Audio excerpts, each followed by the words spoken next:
On today's Locked On Reds podcast, got a special episode for you. Jason Burke from Locked On A's, Brice Paterik from Locked On Rangers, and Ethan Smith from Locked On Pirates join me to talk about where teams are that aren't necessarily going to be just diving into free agency. Guys who are going to be spending lots of money. These four teams, including the Reds, are all kind of taking a back seat, and they're doing it willingly. We're going to talk about what that looks like from our perspective. And we're going to talk about the lockout, give you a prediction as to when it will probably come up and end. That's all coming up on today's Locked On Reds podcast. Thanks for joining me. Let's get going. You are Locked On Reds, your daily Cincinnati Reds podcast, part of the Locked On Podcast Network, your team every day. You have found the Locked On Reds podcast, and I'm your host, Jeff Carr, superfan and addict of the Cincinnati Reds. Turn that addiction into information for you. We talked with Lucas Smith the last couple of days about the Reds and the Cardinals. Let's look now at some other teams around the league, including a division foe in the Pirates, but a couple of teams that the Reds don't see very often. We've got a lot that we're going to jump into. This is a little bit of a longer episode, but kind of a special one for the weekend of the holiday. Hope you guys enjoy it.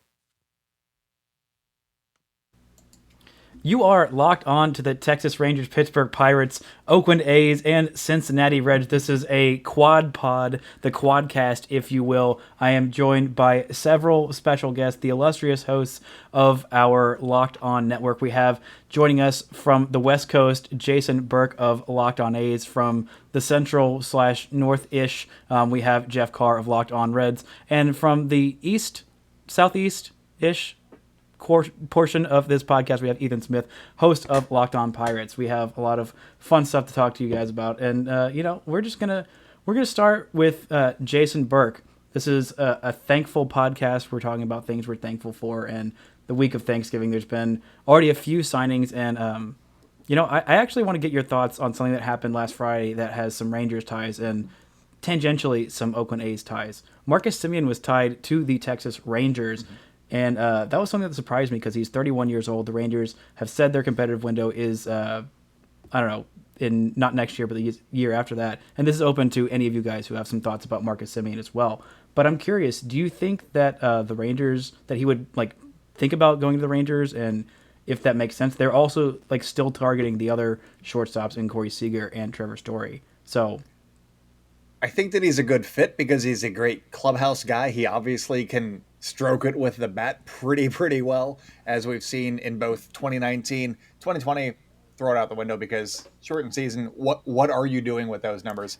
And then 2021 with the Blue Jays, he was absolutely fantastic. MVP finalist, so he had a really good season there. He's good in the clubhouse. I think that he would be a nice guy to have as you're trying to groom your next group of guys. Would he be a centerpiece for that group of guys? Probably not. I don't know that his window matches up with the Rangers window. So that doesn't make a lot of sense to me, but hey, if they're going to do it, why not? There's a worse franchise out there that he could sign with, and it's in Texas, but it's not the Rangers. So I'd be fine with that, I guess. Yeah, it's been a weird offseason so far, and Jeff Carr of Locked On Reds, our channel manager, the most wonderful boss we've ever had. Other previous bosses don't listen to that, especially David Locke. Don't listen to that part. But I'm curious, what has the offseason been like for the Reds? I've seen random bits and scatterings that they're going full cheapskate, and how are you feeling about that? It's very weird because to say that they're going to go full on in the tank it's raising the antenna of Nick Kroll. He constantly says that that's not happening, that they're not rebuilding, but he's also saying things like realigning payroll and budgetary stuff. And whenever someone asks him what the payroll looks like, he gives the old answer of, oh yeah, not at liberty to talk about that right now. So it's like, all right, well, you made that the centerpiece of the conversation, and then you took it away. So, yeah, there's going to be a whole lot of annoying stuff this offseason. There's already been a ton of rumors about teams being interested in Luis Castillo via trade, teams being interested in Sonny Gray via trade. Jason, shout out to that too. So when we look at all this stuff, Reds fans are a little bit concerned because we thought that the competitive window was opening, and then last year they decided to trade away key members of the bullpen to save some cash then. Now they're looking to do some things to save some cash now. They trade away Tucker Barnhart for basically nothing. They literally waived Wade Miley for nothing, and he is now a Chicago Cub. So there's lots of things that are going on that have Reds fans shaking their head and wondering what on earth 2022 is going to hold. It's probably not going to be playoffs, but I don't know that it's going to be like a 90-loss season either. It's going to be one of those weird mired in mediocrity things. That is definitely concerning, and I think all the teams here have had some concerns about, their team not being willing to spend money. We were talking before we hit record that apparently my team is the most likely to actually spend some money this offseason. But literally at the trade deadline, they were like, this Joey Gallo guy, we're going to offer him this absolute joke of a contract extension. So much so to the point where Scott Boras, his agent, and him were like, we're done. This is an insult of an offer. You're clearly not serious. Just trade us. And Ethan, I know it's going to be some tough sledding for your team to pull out of the rebuild, just like mine. What have you seen from your team this offseason? They just signed Quintana. How are you feeling about that and what their plans are for this offseason? I mean, well, last year they picked up Tyler Anderson, so another left-handed pitcher, older pitcher, veteran pitcher, turned out to be pretty well. He got traded to Philadelphia, then didn't get traded to Philadelphia, got traded to Seattle. That thankfully worked. I think Quintana will be the same way. Of course, the 40-man roster decisions that happened over this past week have kind of been the biggest deal for the Pittsburgh Pirates, not protecting some guys, protecting some other guys. Just to get an idea, the Pirates currently have 9 middle infielders and 8 outfielders on their 40-man roster. I said this on my podcast on Tuesday. This will not be that way. This will not be that way by the time we get to March, if we even get to March. By the way, with this impending lockout, which we, if you want to show my, what's I up? thought you meant the Earth was going to end before March, which I'm like, that's a pretty. Look. I know baseball has put you in a bad place, but like me too. But like, come on, man. I mean, that's why we're all here. But I was also going to go ahead and show my age real quick to show you that there has not been a lockout and a work stoppage in baseball since I've been alive. The last one was in 94, 95, I believe, if I read correctly. But for the Pirates, I mean, first of all, Brian Reynolds is going nowhere. You would have to trade your entire house and everything that you own for him at this point. I mean, they asked for Julio freaking Rodriguez from the Seattle Mariners. Of course, the 2 AL West hosts probably know a lot more about him than I do. He's very good at baseball. He's probably going to be torturing both of your franchises for the next 10 years. And, I mean, I'm happy that we at least have a very solidified player there. Of course, we have a fun Texas product in Key Brian Hayes. Shouts out to his father for being a follower of the podcast as well. But, I mean, things are on the rise eventually. Ben Cherington said he's enjoying this rebuild. He has a good track record in Toronto and Boston of doing things correctly and winning a World Series. So I'm just basically patiently waiting to see what he does, see if all this prospect retooling works, and if it does, maybe the Reds will be the 90-loss team in the division, and we won't.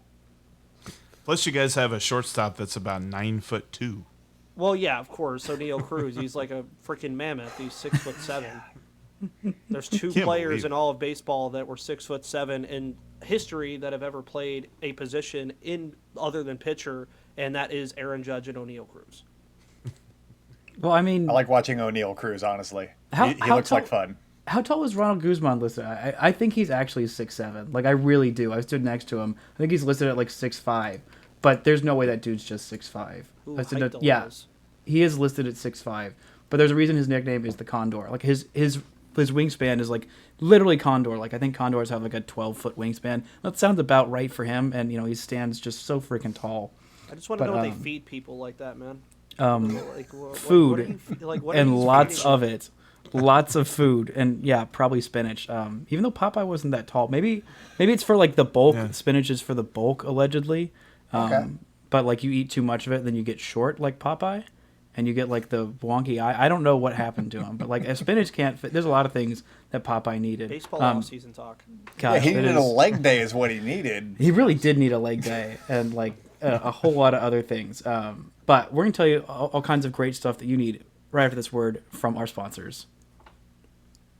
I just realized that I don't know what sponsor reads we're doing. Yeah, it's worth just dropping that in there and we can record. Yeah. Okay. And we are back with the Quad Pod with the four gents here to talk about all kinds of fun stuff in this offseason, all kinds of weird stuff that's going to be going on with this offseason. And I want to pitch a question around the horn that may be less fun for... it actually might not be fun for any of us because we're all having very low expectations of our franchise and they're spending money. But maybe I can make it, instead of a free agent question like I was originally planning, just what is one thing you would be thankful for your team to do this offseason? Just anything, like trading a guy for some prospects, or, I don't know, writing you a apology note for the feelings that they've hurt for you this offseason. I don't know. Let's start with you, Ethan Smith, because there's a lot that you potentially could be thankful for or could ask of your team. First of all, just improve on 2021. Show that you're going to take a steady incline instead of a steady, stay right here for 3 years. Because no team, and I'm sure it's happened, but it very rarely happens that you see a team lose 100 games and then go to win 90. So I want to kind of see that steady, increase in wins. Go from what we had this year to maybe 65 or 70 in 2022. Still mediocrity, but you're still at least showing that you're making an increase. Then in 2023, I think, which a lot of people in Pittsburgh have pointed as, is that's the year. I'm like, hold your horses. Maybe not. We're not going to go from 65 wins to 95 wins just like at the snap of a finger. This isn't 2012 to 2013. But either way, realistically, what I'd be thankful for, as I mentioned before we started today, Seiya Suzuki, the big Japanese outfielding free agent, the Pirates are reportedly interested in him. I'd love to see them go make a splash at him. You've seen already they have Yoshi Tsutsugo. Jung Ho Gong was a big player in Pittsburgh. I'm sure Jeff remembers Jung Ho Gong a lot from watching him play against his team in the Reds. He was a very fun player to watch. So, the Pirates have a history with those Japanese players coming over from the NPL. Phenomenal guys. Gotta love them. But also just add a little bit more veteran pitching, bulk up the bullpen a little bit so you're not killing your bullpen by February. If you're killing your bullpen by February, you're really making a problem. But not by June or July.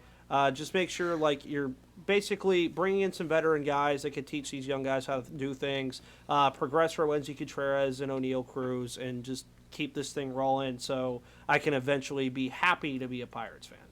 Yeah, one thing on your point of teams going from 100 losses to anything good, I don't think any team has gone to a winning season after a 100-loss season except for the Minnesota Twins. They lost 103 games in 2016, then won 85 the next year in 2017. And they did win 100 games in 2019, so basically 100-point whatever. And where are they now? Turnaround.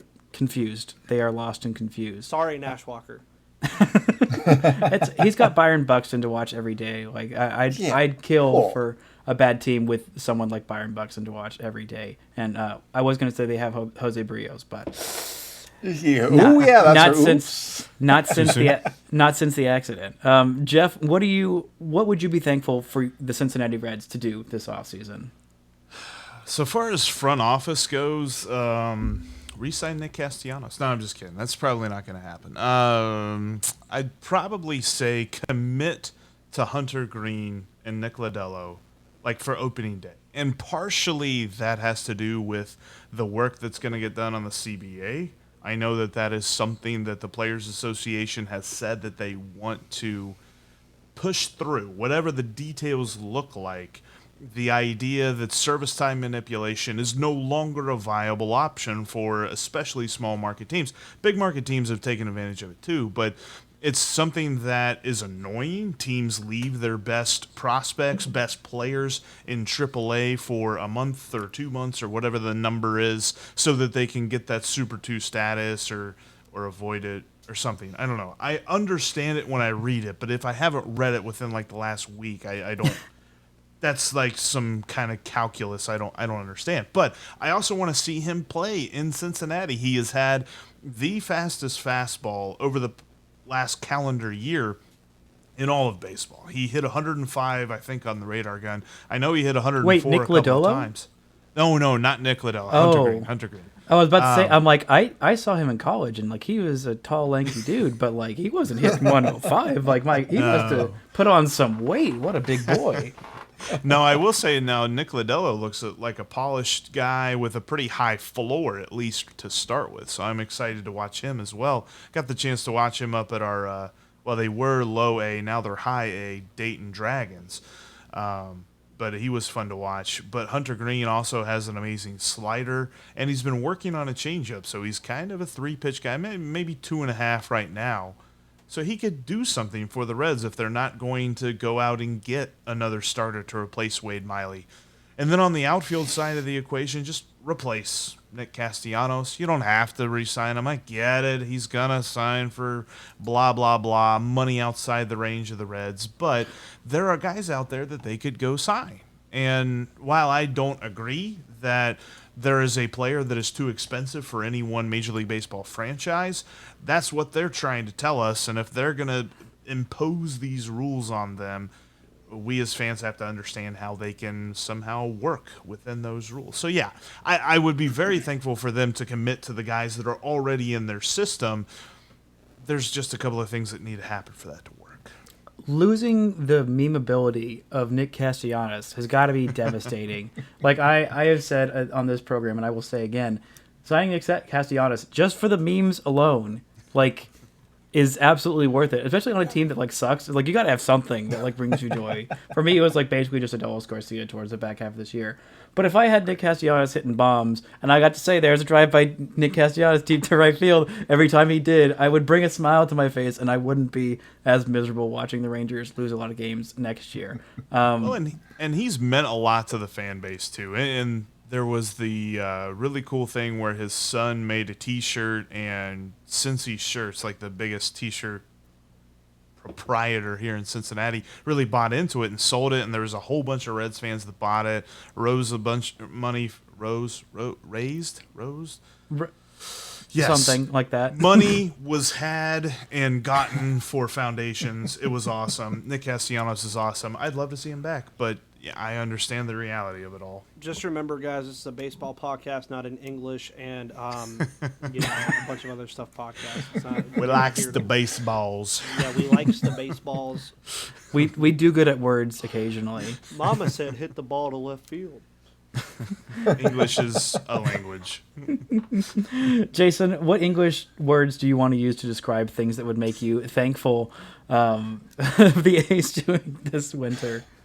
I would actually like to start off my time here by offering Jeff Carr, our boss and overlord, the services of Stephen Piscotty. If he would like them, there's an outfielder for you.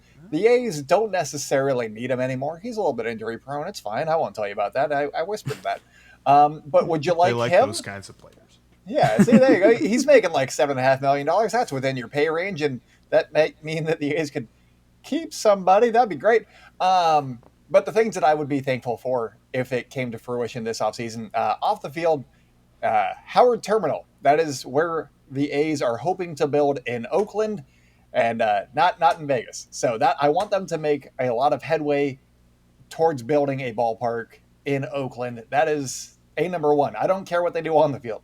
I want them to stay in Oakland. That is my big thing that would make me very, very happy and very, very thankful to be an A's fan, because I have poured a lot of energy into this stupid team, and I'd really like for it to pay off by them staying and me not having to question whether or not I'm still an A's fan. So please stay. On the field, though, I want them to, if they're going to trade guys, I understand. That's part of the cycle. I get it. I've been an A's fan for a long time.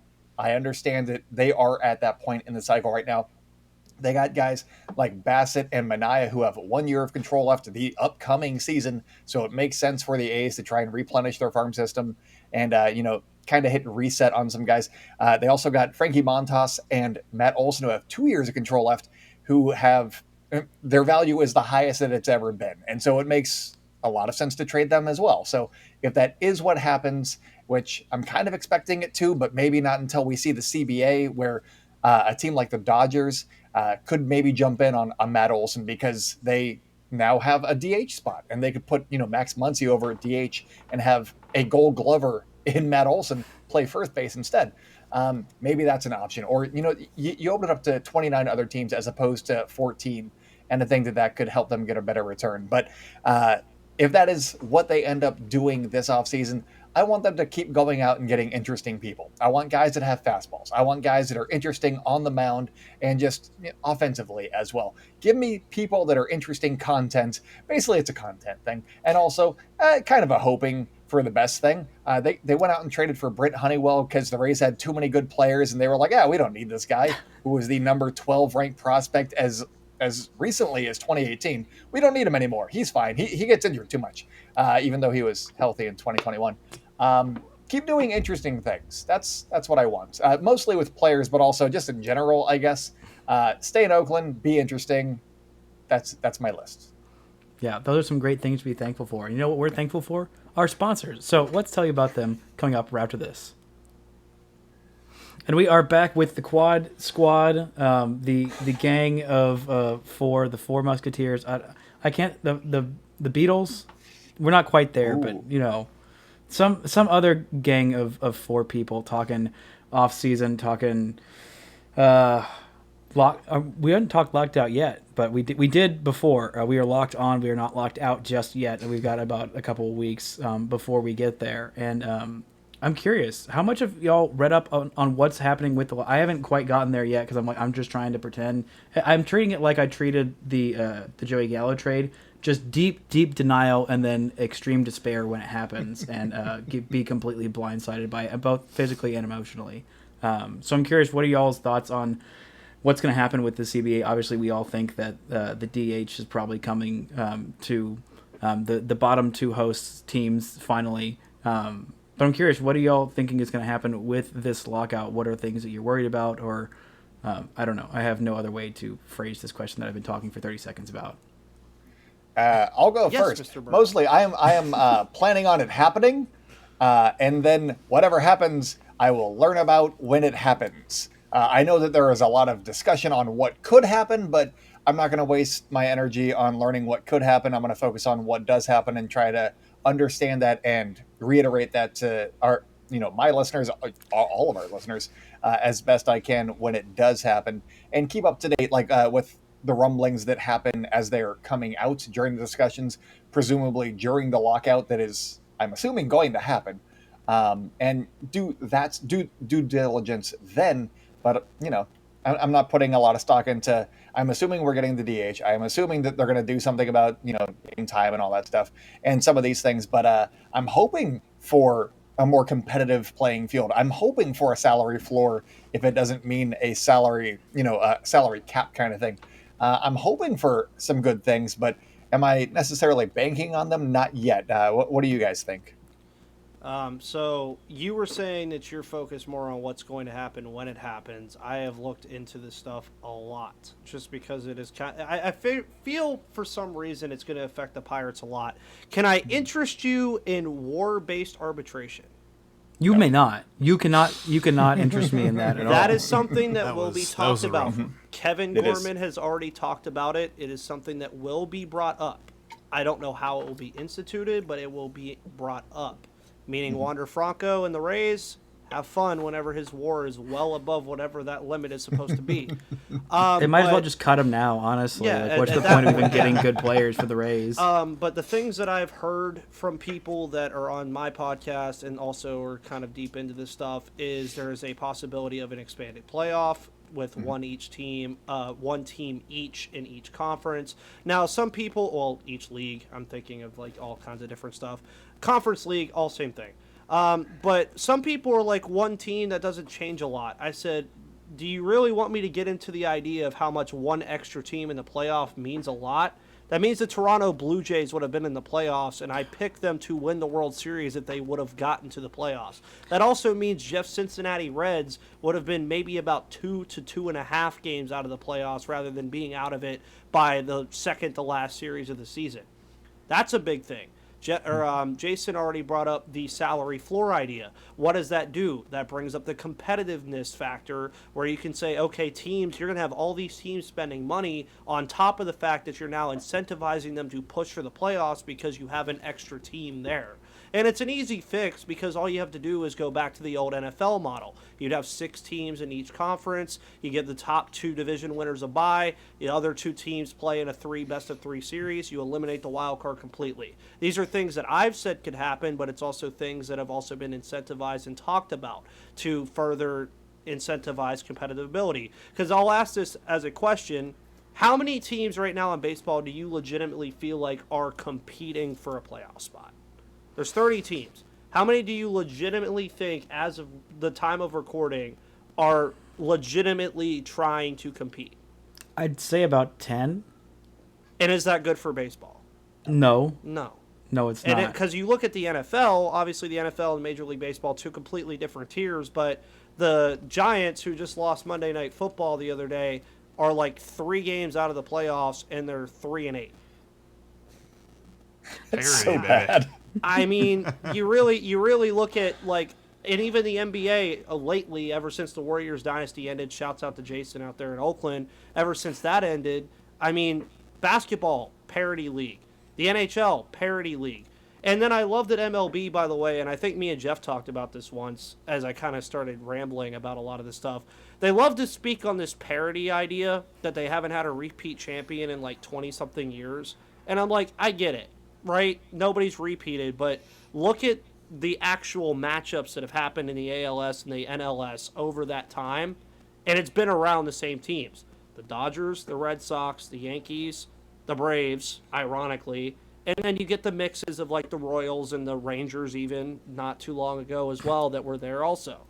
And it's pretty much just not a parity league, but with the incentive with the incentive of an extra playoff team and a salary floor, as Jason mentioned, it could incentivize a lot more teams to compete.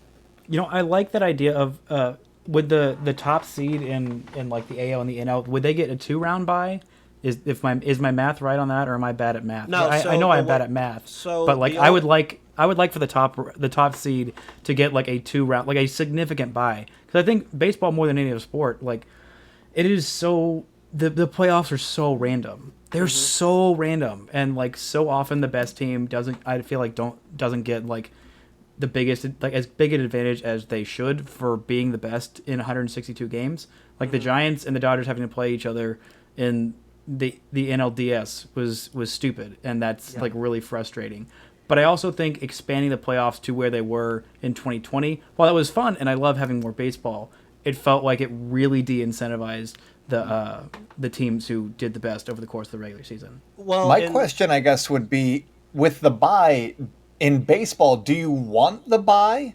Because all that time off, it's a routine sport, you know? And so some teams will thrive with the bye. Some teams will be utterly gutted by the bye.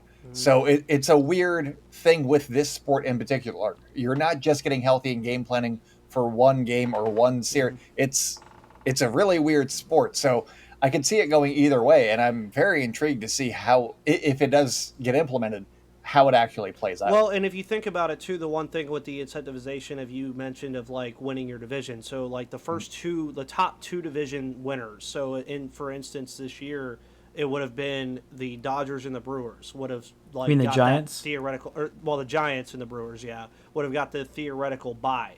So then there would have been 3 games. Normally you see the 3-game series played for most of the year. You get the 4 games and the 2 games every once in a while. So those top 2 teams would only be off for, I'd say, maybe at max 4 days. Because what you would do is, I think to incentivize it is the top, like the division winner, the lowest division winner, and the top wild card, in this instance the Dodgers, would get all 3 games at home. Now I'm making up my own thing, but it would limit the travel time, you do all that stuff, and it would also limit the amount of time that other team is off. So I think that would do a lot. It's something that would take a lot of complex thinking, but I mean, the idea of expanding the playoffs and giving more teams an opportunity, because I mean, we've seen it across baseball, and even the Reds over the last couple of years have kind of been a good example, and the A's even in some examples as well have been good examples of teams that are right there, but then they see that the playoffs is so crunched together with all these teams that do they really have a shot of getting there? And then they just kind of, I don't want to say give up on it, but what's the point of pushing for it if it's such a limited sample size?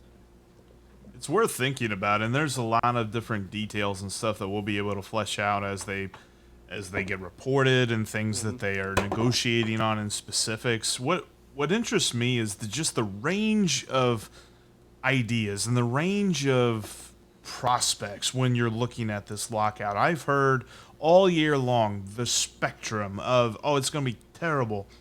They're going to delay the season. We won't be seeing baseball till May. And I heard some people being like, I don't even know there's going to be a lockout. Maybe there's a lockout for like a week, and they'll be done. And then in January, we'll be right back to normal. We'll be talking about transactions and things like that. And today, I heard that Ethan was saying about Armageddon. So when I You never know. You never know. I just don't. I don't know what to expect, and I think that the thing that's going to make this just all the more interesting is you've got clubs like ours who aren't the big money machines that can't afford a lockout. There is no, can't afford a long lockout that delays the season.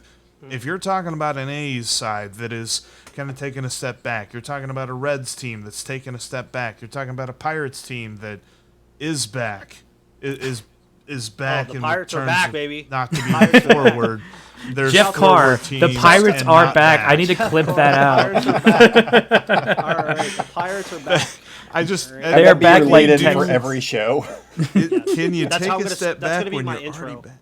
That's going to be my intro from now on. It's going to be the Pirates are back, and welcome to the Locked On Pirates Jeff podcast. Carr taking it back.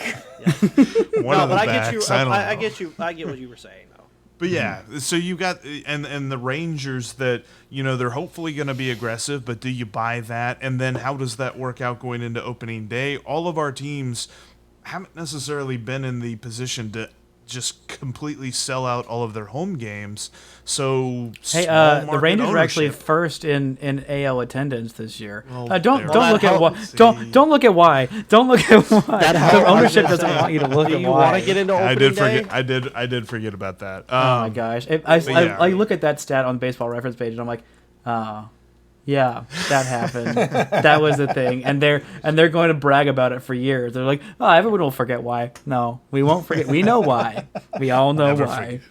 But yeah, so you've got the small market teams like that, and then you've got the players who are just ready to fight because they've been acquiescing to different owners' demands over the last decade. So there are so many things about this, and there's going to be so much content. I know that we're all going to be covering this whenever it happens. I really wanted there to be more than just the Reds giving up players before this happens, but here we are. Yeah, for sure. There's a lot of things that are happening up. But one thing that I am glad that it seems to be happening already, and we've already seen some of the fruits of that, of this actually happening, is the Players Association actually fighting for minor leaguers, as opposed to just throwing them under the bus every single time as all right, well, what are you going to give up? Well, you can just feed a minor leaguer to a Rancor once a week if you feel like it. Do these guys deserve an actual living wage? No, they're artisans. Serfs. They are it would be so noble of them to not get money and all this other nonsense that they keep using. I'm glad they're finally sticking up. It's about dang time. It's really past time, and I'm glad that we're already starting to see the fruits of that. If we get a small lockout, it doesn't delay the actual season, then I think that's absolutely worth it, because it is beyond time for these minor leagues to start being looked out for, as opposed to thrown under the bus at the very first chance that they get. Let's all make a prediction on when we think the lockout, if it does happen, will end. Does that sound like fun? It's not something that we discussed, but hey, why not? Why not put it on audio? I like that. When is it? Is it December 7th? December 1st? 1st is when it ends. Yes. Is when it ends. So December 2nd is the theoretical start date. Mm-hmm. Okay. I'm gonna go January 11th. I think is when it ends. I feel pretty good about that. Good pick. In classic baseball fashion, Christmas. Oh, what a gift! They don't know how to do PR. No, they don't know how to do good things, make us happy. Wait, what was it? What was their big PR thing where it was was it Crypto. Well, but it was during like some other really big sport. I think it was either the Super Bowl or like one of the finals or something that they released something. I can't remember what it was, but it was like the MVP really, or something like that. Yeah, it was like really huge news during it was like during one of the biggest sports events of the year, and I was like, you guys couldn't have did this like the next tomorrow? Day. Yeah, just wait, just release it at noon. Like, no, come on. Jeff, what do you got?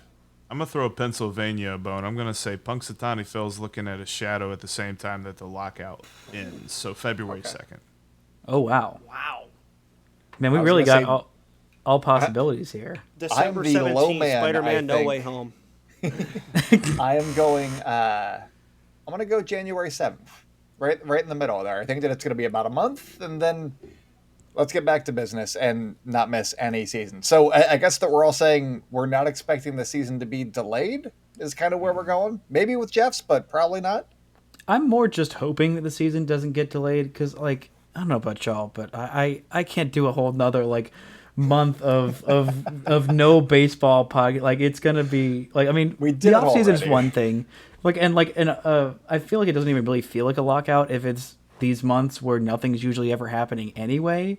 Like, obviously we're not going to get like much of a GM meetings, and I'm not sure that there are the winter meetings. Like, we already had the GM meetings, but the winter meetings were supposed to be the 8th through the 12th in Orlando, so probably not. I don't think that's happening. I've already talked to some people who work for a big media outlet that are not sending anybody, not even a skeleton crew, even if the lockout gets postponed last minute. They're just like, nope, this is not happening. We already know.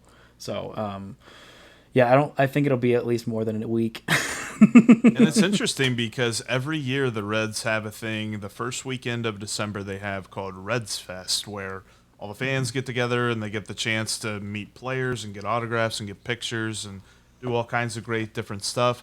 It was canceled like back in March. It was supposed to be probably not this coming weekend, but the following weekend.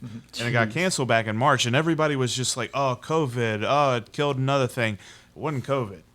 They knew that there was going to be a lockout back then. No, Jeff. They were thinking of something else. Okay? What were they They're thinking of those Cincinnati Bearcats playing for the American Championship. That's what it is. Athletic Conference Championship. It's going to be awesome. Oh, gosh. Go Bearcats. Oh, good for them. And go Dogs for Bryce too. See you in 2 weeks, buddy. Oh god, I don't want to see you in 2 weeks. I just watched Alabama win with my I'm 1 for 2 on Alabama football games, and I guess when my parents come, they're the good luck charm. Which, you know, if I have to drive 9 hours with them again, I think I'd rather just watch us lose. Just kidding, Mom. If you're listening, when you're listening to this, oh gosh, I forgot that she listened to every podcast, and so it's hard. Shout out to Becky. Yeah, shout out to my mother and father, Rich and Becky. But I don't know. I feel like that feels like a natural place. And do y'all have any questions about the Rangers? If you don't, like, please just say no. Just keep me from talking about this team that's made me so sad and angry. Are you still signing year. Clayton Kershaw? You know, I am 100% confident that it's either Texas or the Dodgers. And I think it really feels 50-50, which is... It's giving myself too much hope. It feels kind of scary to say. But I know how much Dallas means to him. Not that we're like best friends. I mean, I have seen him in person several times, so we are basically best friends. And he went to my mom's high school, so also once again best friends. But you know, I know that he lives in Dallas in the off season. Like, he still goes to church where he got married in. And it would mean a lot for him because that's where his family lives during the regular season and where he lives during the off season. So for him to be able to go drop his daughter off at school and then go pitch the game that night. Actually, Chris Woodward was on MLB Network talking about how bragging about how he and Clayton are good friends, and he said as much that he knows that Clayton would like to be close to home, but also there's definitely still some ties to the Dodgers, and he did confirm the Rangers have been in contact with him, which, like, we all knew. Like, obviously we knew that they were going to at least be in contact with him, whether it's just like shooting him an email like, hey, you come home, please. Rangers question mark? Please. Chris Woodward, your best friend. That is literally that is literally the definition of the "you up" text. That's literally what it is. Yeah. Look at all these former Dodgers. You mean come hang out with DJ Peters? Come hang out with Chris Woodward, and we're the same color scheme. You won a championship here. Come win another one in like 10 years. They sent him a text and then they leaked it to the media. We've been in contact with Clayton Kershaw. I would give how it a lot of money. goes. I would give a lot of money to see the text messages between AJ Hinch and Carlos Correa during that breakfast meeting. I'm not gonna lie. I don't think they're texting when they're sitting next to each other. when they were talking to each other, yeah. That'd be super antisocial, but it could happen. Well, you never know. They might have thought reporters were there. They just got to keep everything close knit and everything. That's some like next Kind of like that level Family Guy espionage episode stuff. when he becomes a millennial and they're just like on the little scooters and they're like texting each other and he gets hit by the bus and he's like, "Dude, turn around! I just got hit by a bus." So that was like a Family Guy episode that I love. Sorry, pop culture. Wow, pop culture on this. What kind of pop culture references would we be making other than like all of us having a Baby Yoda? Can you spot all 4 Baby Yodas? I think mine is most definitely the hardest to spot. I don't have like an actual. I didn't know that you had one. Yeah, no, it is right here on this little Mandalorian Lego scooter, right there. No, it's not. It is. I promise. It's right here. Look, it's We little need to Lego get Baby you- Yoda. Look at this. We need to get you a. Oh God, that doesn't count. It definitely. Get him a counts. ring light. Get him a ring light. I have a ring light. It's just on my face as opposed to on little. Oh, you did a second ring light that I can A just clip second right ring here, light. like by my elbow. All I'm saying Like a little is, though, Lego ring light. Yeah. on the 40 to 80 grade scale. What is Baby Yoda's curveball? Ooh. 100. Yeah. He breaks the scale. I think he breaks the scale. I mean, he 'Cause could probably use the force to bend it. He could use the force to bend it and then stop it like mid, like wait for the batter to swing and then Yeah. Imagine the See, but I'm CBA. thinking- Imagine the CBA having to talk about that one. that feels like something that they would outlaw. I mean, if they outlawed sticky stuff, I think the force is definitely like off limits. But it's Even I'm natural thinking ability, command is probably about a 40 though, because it's going to be inconsistent. Because there's just going to be some he just wants to play with the ball. He doesn't actually want to throw it. He don't want to That's give it away. That would That- really not work for pace of play. Yeah, I mean, he would have to be like on the Red Sox or the Yankees. Like that's a very Red Sox Yankees kind of matchup. But I feel like with all the Baby Yoda talk, like that is definitely a great place to end it. Folks listening to this, where can they find you and your work, Jason Burke? I am the host of Locked On A's. We post content as often as Brice does. Sometimes better, sometimes worse. You can follow the show at Locked On A's on Twitter and Instagram. I'm at ByJasonB on Twitter. If you guys have any questions, I'm going on paternity leave. So fill up that mailbag, please. LockedOnAthletics@gmail.com. And also, Jeff Carr down here is about to give you his social stuff. And if you ever need a picture for your graphic for the show, hit him up. He's great. He's great at it. He is great. You can follow me at Jeff Carr with 3 Fs. Depends on who's asking for the picture, whether or not that'll happen. You can also follow the show at Locked On Reds, and you can follow the podcast wherever you get your podcasts, including YouTube, because you're watching right now, so obviously you know that. But yeah. And Ethan Smith, where can the fine folks listening to all 4 of these podcasts find you? You can follow me on Twitter at MVP_Ethan. You can also, and I don't have to add an extra T or an F like Jeff does. And I can also follow me. Well, I can follow myself, but you can also follow me at Locked On Pirates as well. Actually, getting a lot of followers lately, and you guys have been killing it on the subscriber button as well on YouTube. So you can come see me and Baby Yoda every day, as much as you see these guys on your screen as well. Yeah, and you can find me on Twitter at Brice Paterik. Actually, let me just pull up this thing and show his face. Yeah, there we go. Just get Ethan's face on out of there. At Brice Paterik, Brice with an I, Paterik with no C. And follow at Locked On Rangers on Twitter. Follow the one that just says at Locked On Rangers. Don't follow the other one unless you want some New York hockey talk, which is a great one, but a different podcast for a different Shouts out to day. them the other night. Yeah. Winning with 0.4 seconds left. Yes, this is now also a hockey podcast, which Slap shot. We'll get there eventually. But I feel like we have hit all the important topics: lockout, Baby Yoda, thankfulness, all kinds of great stuff. Yeah. But thank you guys so much for listening. All of you, go subscribe to all these shows, follow these fine fellas on Twitter, and until next time, don't forget to enjoy baseball.